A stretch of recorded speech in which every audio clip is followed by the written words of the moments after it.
What's going on, everybody, and welcome back to a brand new Destiny 2 video. Today we're going to be going over the TWAB, or This Week at Bungie, that Bungie just posted on 5/12/2022. Now, let's get straight into the goodies. First, we got Let the Iron Banner Shape You. So firstly, when we want to talk about Iron Banner is actually going to be getting a rework to be more of like one of those special events or annual festivities like the Dawning or Festival of the Lost, and Iron Banner is actually going to be taking place right up front where Ava Levante, or Space Grandma, is usually standing at. But instead of the normal decorations, they claim it's going to be all of the smoke and fire, with Guardians gathering around in all of their favorite flaming armor. And right there in the middle will be Lord Saladin, also known as Brackus Forge, which is his new name. And next we're going to be talking about the power level in PvP. Power level in PvP, they claim, have always been confusing to new players.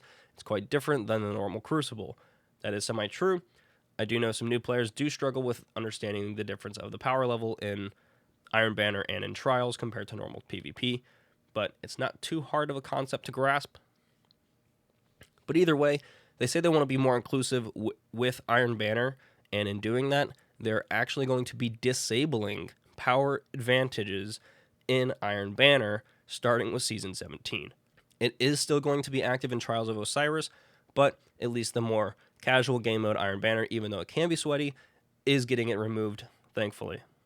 Another big thing here is starting in Season 17, Iron Banner has been known to be control for the longest time. It has always been pretty much control. I think at one point in Destiny 1, it was Clash as well, but I can't remember exactly. I'm pretty sure it was always control. But now, they're actually bringing back Rift and incorporating it into Iron Banner. Another thing is get rid of all of your Iron Banner tokens because it is going to be getting removed in Season 17, and they're actually going to be replacing it with a similar ranking system like Saint 14 and Shaxx have. Not only are they adding that system, but they are also adding in a focusing system so you can take Iron Engrams and focus them into specific Iron Banner weapons and armor that have already been previously earned.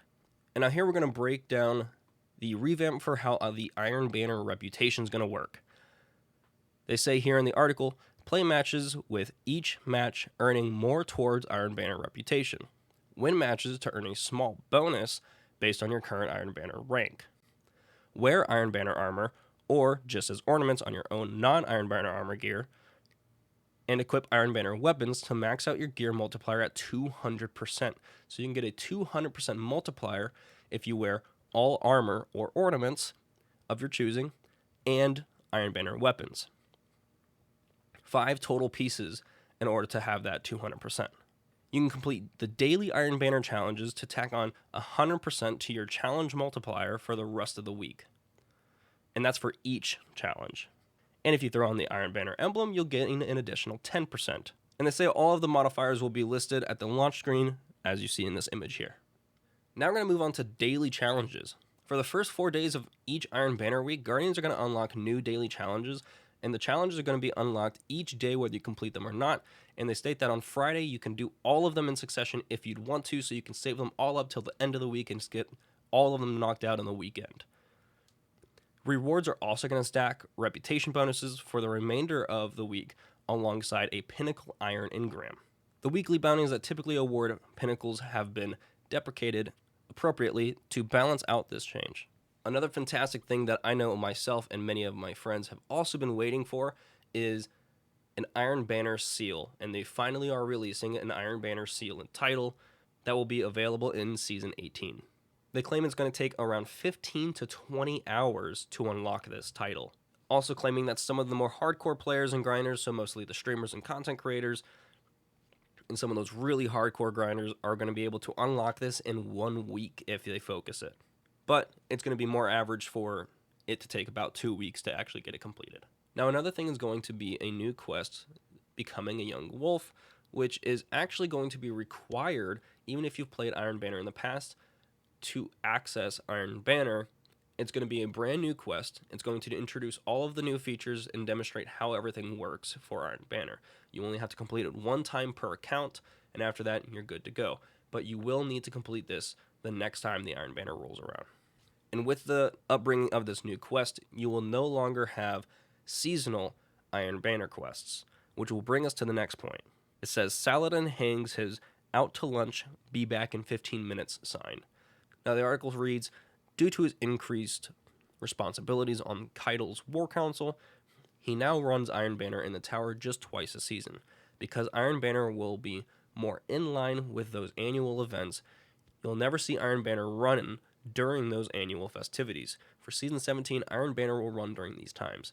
Week 2 starts on May 31st, and Week 8 starts on July 12th. Now, as well as Rift coming to Iron Banner, Rift as a standalone game mode will also be making its return in the same sense that it was back in Destiny 1. For some players that are a little bit more new to Destiny and haven't actually played Destiny 1 or may not be familiar with it, Rift is a game mode where their spark spawns in the center of the map a few seconds after the match starts. Each teams are going to be fighting to get the spark. For the first 5 seconds after picking up the spark, or a few seconds after taking damage, both teams receive a waypoint for the spark holder. After that, the waypoint only remains for the spark holder's own team, so marking the spark holder for your teammates is important. If you die while holding the spark, it'll drop on the ground right where you died, or nearby the spot. And that allows your teammates or the enemies to pick it up. If you hold on to it for too long, it'll actually disappear. Team resurrections are enabled in Rift, so make sure that you help your teammates in the middle of a push, or if you are playing on defense. There's no points for kills, only spark dunks. So make sure that you guys are playing the objective and trying to cooperate as a team. Now, whenever the Rift is an Iron Banner, the hunt is on when your team has the spark, and when the music intensifies, it's time to score. As well as Season 17 coming along, we are also going to be getting a new map.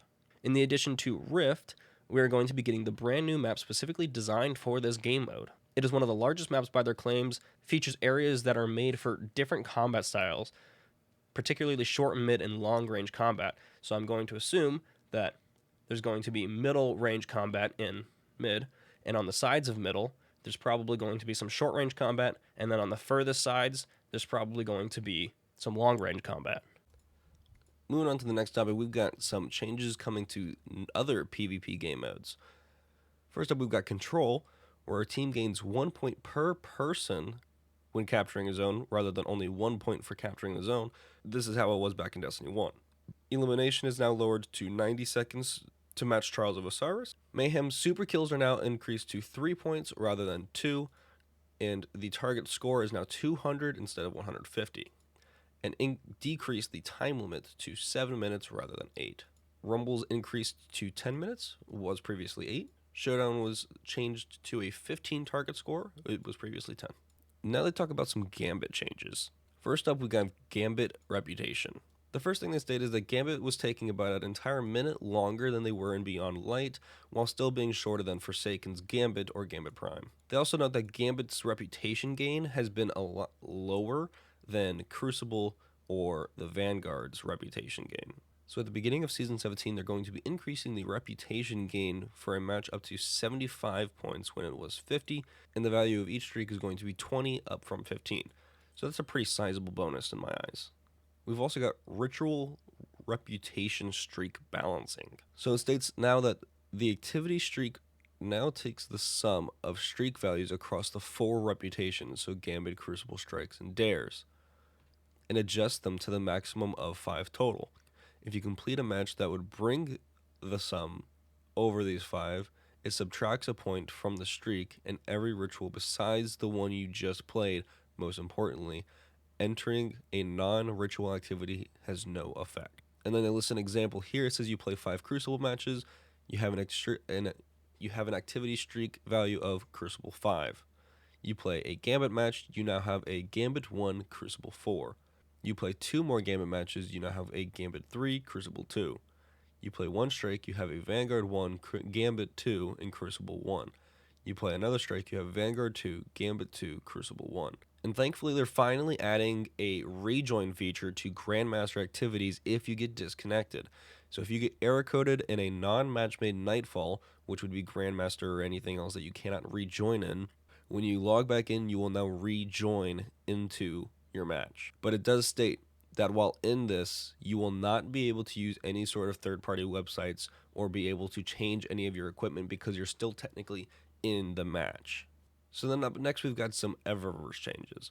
So it looks like in Season 17, they're going to be adding the addition of a Bright Dust voluntary option for rank purchases, meaning that you can purchase ranks of your season with Bright Dust rather than just silver. They're also going to be offering a new rank package that includes 10 seasonal ranks that you can purchase only once a season, and it'll be available in the Eververse Seasons tab on the first day of Season 17.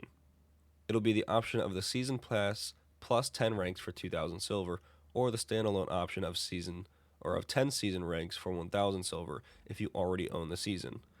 Whichever you go with, the 10 ranks can only be purchased once per account each season. Something else that is going to be coming down is Cosplay Cosmodrome coming in July, on July 7th. To sum it up, it is essentially 9 talented cosplayers are going to be showing off their skills as they attempt to put on their own creative spin on what they claim is Moth Mom, or Mommy Moth. Sorry, Savathun. And that pretty much sums up what we've got for this week's TWAB. If you guys enjoyed this video, hit that like rating down below. Subscribe to the channel for more Destiny content in the future. And I'll see you guys in the next one.